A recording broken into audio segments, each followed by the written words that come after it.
We're going to be taking your phone calls for Max Keiser on the economy. Also, George Humphrey, economist, in studio with us in the next hour. MaxKeiser.com is his website. My websites are Infowars.com and PrisonPlanet.tv. We've got continual coverage of what's happening. We haven't even gotten into what's happening in Europe and Greece. What will Angela Merkel, what will Nicolas Sarkozy do? Why has Gordon Brown been forced to step down? I mean, this is a major shakeup. Now, I remember that last Thursday. They were about to pass a bill to stop Too Big to Fail. A bunch of other things were happening. Now the bill to audit the Fed is in trouble in the Senate. All of that did die that afternoon. And they've now admitted, this is mainstream news, it was not the fat finger. They said they don't know what did it, when clearly that was a manipulation. And so we're going to discuss that and from the evidence he has as a former trader and somebody who researches this and as a BBC and Al Jazeera and RT reporter. Start over. Go ahead. I designed the technology.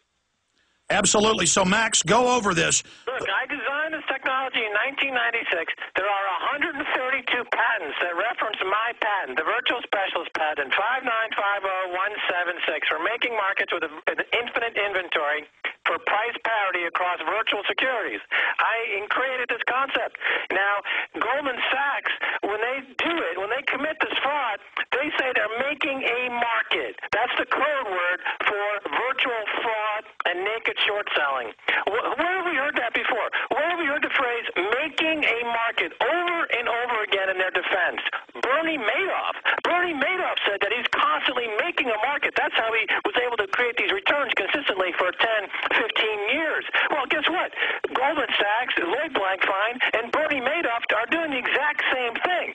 Lloyd Blankfein should be sitting in a cell next to Bernie Madoff. They're both market rigging, market manipulating financial terrorists.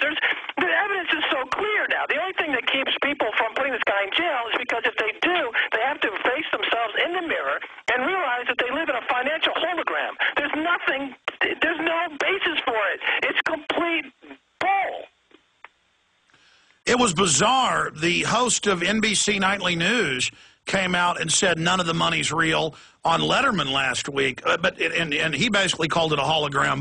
But Max, you've called all this with precision. That's why I keep pointing that out. He says he wants to go to a Federal Reserve System with zero reserves. One of the highest ups in the European central bank system said that, well, to be quite honest, and this was covered on Infowars.com, you know, we just loan money into existence that doesn't really have any collateral or cash basis whatsoever. So now they're going, hold on, Max. Underlying collateral. There's no basis for any of this economic so-called activity. It's all just debt, piled on debt, and now the special drawing rights, which is going to replace the U.S. dollar as a reserve currency, all that is that all the debts that are associated in dollars, they're going to put those off the balance sheet. They're going to create a new world currency called the special drawing right, which they'll say, look, it's not encumbered by any of this dollar debt. All that's now disappeared in the black hole of off-balance sheet accounting, and they're going to load up the world with another 30 or 40 or 50 trillion in fresh debt, and the number of people in debt servitude is going to expand dramatically once again.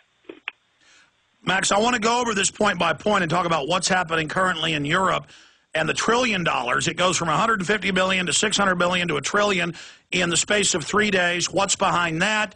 What these European leaders are going to do, what the bankers are going to do next to try to keep control of this. But to quantify what you're saying in layman's terms, and correct me if I'm wrong, they're transcending fractional reserve banking of you got $1, the bank can loan out 9 or 10, to just absolute derivative universe where they bankrupt the world by design. They create the new global currency. They announce their world government, as they're now doing, and saying all of you must capitulate and kneel to Zod, like Superman kneeling to Zod, or we will just destroy everything and have a total depression. And we're now held in complete hostage to these people. Right. The denominator in a fractional reserve system, as you just described it, is now zero. So their God, magic checkbook, they're passing all these taxes in their own documents to bankrupt us even further, and then we give them all the real assets for just made-up baloney. I mean, this is, and they want to destroy the economy. because they're in competition. What's the fastest rising population in America? It's the prison population. And in the prison, you can get labor to work for you and be competitive with China. Why do they think they pass all these laws? 3 strikes, you're out. Stop by the, you're missing a tail light, go to jail. Because they need to compete with China on the wages. So that's why the prison population is the fastest growing population. And 40 million Americans now on food stamps, up from 33 million a month ago. Those are the new bread lines. Stay there, Max. Long segment coming up. It's just so amazing to be living this and to know that the average yuppie still only cares about basketball scores tonight when their whole future is destroyed. I want to talk about how their next phase, what's happening in Europe, and how you think we beat them. Max Keiser is our guest. We'll be right back. This was financial terrorism, a false flag attack just like 2008. In 2008, they used fear to drive the market down. This time they did it digitally with their hands in there. I'm going to ask Keiser, how do we investigate it when all the major federal regulators are openly former J.P. Morgan Chase or Goldman Sachs?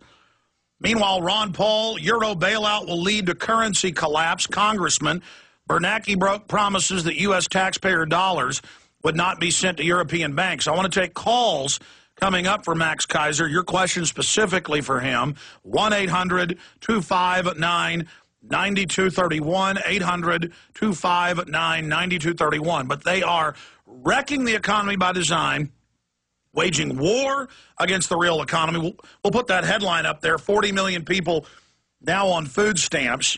Los Angeles and others announcing they're not going to basically fix roads or sidewalks anymore. They're announcing all over the country that police are only there to write you tickets, not to respond to crime. Sheriffs in Texas and Ohio are saying, buy guns. We can't protect you. All we're allowed to do is raise money now. At least they have some moral compass and are at least admitting they're just pirates now. It is just unbelievable. Max Keiser is our guest, one of our top financial experts. Max, I want to go through questions quickly for you now here. Specifically, who are the culprits of the financial terrorism, A? B, let's then look at what's happening in Europe and how that's tied to this. And now they're admitting, even in the Associated Press, the euro may collapse. But the bankers aren't going to let that happen because that's their looting mechanism. Go ahead. Well, clearly in the area of financial terrorism and market manipulation, high-frequency trading and program trading, one name stands above the rest. Goldman Sachs, they've already been nabbed with the software that they said, yes, you can use it to manipulate markets, and they said it's a proprietary piece of software, and they don't want it out in the public domain when one of their defectors was caught crossing the border, I think it was into Canada. They also openly discuss that they have a server that they've installed next to the New York Stock Exchange down there on Wall Street, which siphons off up to $100 million a day in cash by front-running, which is another aspect of the high-frequency trading financial terrorism. They, in the last quarter, they just reported, Goldman Sachs reported that their primary business of trading, they did not experience a single day of a loss. Now, statistically, anybody who's ever been in markets will tell you that to go for 3 straight months in a row without a single day loss, that's like flipping a coin every single day for 3 months and flipping it heads. Every single day for 3 months and never flipping tails. That is quite obviously not a normal situation, and that's quite obviously market manipulation. Now, who's supposed to be looking at this type of stuff? Well, you've got Moody's, one of the rating agencies. Well, guess what? The SEC just sent them a Wells notice telling them that they're under investigation. Oh, and guess what? The day that they got the Wells notice that they're now under investigation, Warren Buffett and the CEO of Moody's sold out of their stock. Oh, I guess those guys are also insider traders and market manipulators and financial terrorists. Yeah, let's put them on the cover of Time magazine. They're certainly heroes in the American economy. They're driving the entire economy into the ditch. Okay, so who else? The CFTC? They just got compelling evidence that there's rampant manipulation in the silver market, in the London Bullion Market Association, and the COMEX. What are they doing about it? J.P. Morgan, just last Friday, it was discovered that they're now under investigation for unbelievably rampant manipulation in the silver futures market. Okay? If you manipulate silver, you therefore gold, you therefore manipulate the dollar, you therefore manipulate the global currency market. Every single piece of the global economy is being rigged by the same group of 5 or 6 guys who are tied into Geithner and Bernanke and Bob Rubin and the same group of folks that we've been talking about, you've been talking about for the last, 10 years.